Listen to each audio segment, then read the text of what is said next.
Chittagong city corporation মেয়রের উদ্যোগে dengue প্রতিরোধ কার্যক্রম ও ভাঙা রাস্তা সংস্কার উদ্যোগ। চট্টগ্রাম সিটি কর্পোরেশনের নবঘোষিত নগরপিতা ডাক্তার শাহাদাত হোসেনের নির্দেশনায় নগর জুড়ে চলছে বিভিন্ন ভাঙা রাস্তা সংস্কার ও নালা নর্দমা পরিষ্কার সহকারে ডেঙ্গু প্রতিরোধে মশা মারতে স্প্রে দেওয়া সহ নানা কার্যক্রম। ইতিমধ্যেই নগরপিতা বন্দরনগরী চট্টগ্রামকে গ্রিন সিটি করার উদ্যোগ নিয়েছেন। নগরপিতা ডাক্তার শাহাদাত হোসেনের এমন উদ্যোগ ও নির্দেশনা মোতাবেক বন্দর থানা বিএনপির সভাপতি হানিফ সওদাগরের উদ্যোগে আজ 18 নভেম্বর 38 নং ওয়ার্ড দক্ষিণ মধ্যম হালিশহর বাকের আলী ফকিরের টেক বরখানপাড়া ভাঙা রাস্তা মেরামতের কার্যক্রম শুরু করার আগ মুহূর্তে পরিদর্শন করেন এবং রাস্তার পাশে থাকা নালা পরিষ্কার সহ মশার স্প্রে দেওয়া হয়।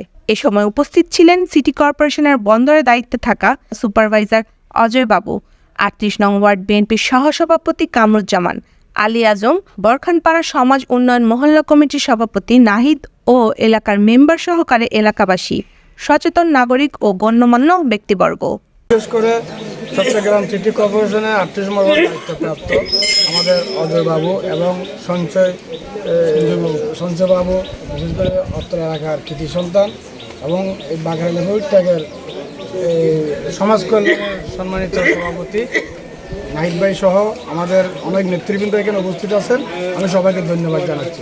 এটা অত্যন্ত একটি দুঃখজনক ব্যাপার, একটি সভ্য দেশে, একটি স্বাধীন দেশে এরকম একটি রাস্তাঘাট, এরকম জনগণ অসুবিধার মধ্যে আসে বলে আমার মনে হয় না।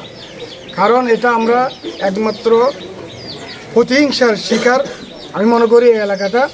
কারণ 17টি বছর আমরা ক্ষমতার বাইরে ছিলাম, দেশের যারা শাসন করেছে দায়িত্ব ছিল, কাউন্সিলর যারা ছিল, আমি মনে করি তাদের একটি প্রতিহিংসার কারণে অবহেলিত এই এলাকাটা। আর না হলে এগুলো সিটি কর্পোরেশন থেকে প্রত্যেক বছর এডিবির ফান্ড থেকে, জায়গা থেকে, বিভিন্ন সংস্থা থেকে সিটি কর্পোরেশনের মাধ্যমে এলাকার উন্নয়ন হয়ে থাকে। কিন্তু আমি দেখতে পাচ্ছি আজকে বিশেষ করে আমাদের ইপিজেড থেকে বাগাইবার টেক পর্যন্ত মুর্শিদাবাদ রুট এবং কলসিদ্দিঘি রুট এবং এটা বরখানপাড়া, এটা আমি দেখেছি বিগত কিছুদিন আগে একটা লাশ পর্যন্ত মেডিকেল অ্যাম্বুলেন্স এখানে ঢুকতে পারে নাই। 3-4 ফিট করে পানি ছিল প্রত্যেকটি ঘরে ঘরে, প্রত্যেকটি রাস্তায়। এমনকি এখান থেকে আমার মনে হয় মুসল্লি, আমার মুরব্বীরা মসজিদে পর্যন্ত যাই নামাজ পড়তে পারে নাই। সেরকম একটি সময় এলাকাবাসী পার করেছে। এটার জন্য আমি মনে করি যারা দায়িত্ব ছিল, যারা কাউন্সিলর, এমপি, মেয়র এবং যারা সমাজের দায়িত্বশীল ব্যক্তি, তারাই এগুলো দায়ভার নিতে হবে। কারণ এগুলোর দায়িত্ব জনগণ তাদেরকে দিয়েছে। তো অবৈধ নির্বাচন, অবৈধ সরকার, অবৈধ কাউন্সিলর, সে কারণে জনগণের বুড়োতে তারা কাউন্সিলর হয় নাই। সেজন্য জনগণের দুর্ভোগগুলো তারা ইনশাল্লাহ আমি মেয়র মহোদয়কে এই রাস্তার ব্যাপারে এই পর্যন্ত 5 বার বলা হয়ে গেছে এবং আজকেও আমি একটি প্রতিবেদন জমা দেব। গতকাল আমি অনেক রাস্তায় পরিদর্শন করেছি, আজকেও আমি সেই ধারাবাহিকতায় করতে সিটি কর্পোরেশন 2 জন কর্মকর্তা আমাদের সাথে আছে যারা সার্বক্ষণিক 38 নম্বর ওয়ার্ডের কাজ নিয়ে ব্যস্ত থাকেন। যদি আপনারা জানেন কন্ডাক্টরের লোকজন আসছে এখানে মাল মেটেরিয়াল রাখার জন্য একটি ঘরে নিয়েছে ভাড়ায়।